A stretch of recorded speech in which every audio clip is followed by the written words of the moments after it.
السلام علیکم ورحمۃ اللہ۔ سامعین، 2 محرم الحرام ہے، 1 اگست ہے۔ سوشل انڈیا نیوز میں آپ کا خیر مقدم ہے۔ خبر کا عنوان ہے مالرکوٹلا میں محمد اکبر کا قتل۔ اس خبر کے لیے وہیں سے جناب قاری محمد انس صاحب ہمارے رابطے میں ہیں۔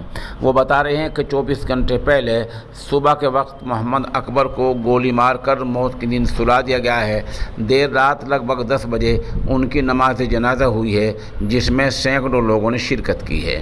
قاری محمد انس بتا رہے ہیں کہ محمد اکبر نگر پالیکا کے ممبر تھے اور وہ جم کے مالک تھے۔ ان کا ایک اپنا جم تھا اور خاصیت یہ تھی کہ وہ تمام نوجوانوں کو مفت میں ہی، فری میں ہی جم کرایا کرتے تھے، کوئی فیس نہیں لیا کرتے تھے۔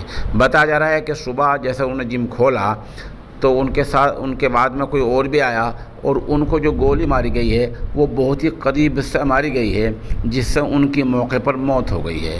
قاری محمد انس بتا رہے ہیں کہ پورا معاملہ CCTV کیمرے میں قید ہو گیا ہے، تاہم ابھی تک ملزموں کی گرفتاری عمل میں نہیں آئی ہے۔ محمد اکبر کے قتل سے پورے شہر میں غم کا ماحول ہے۔ چند تصاویر اور ویڈیوز ہم موقع کی پیش کر رہے ہیں۔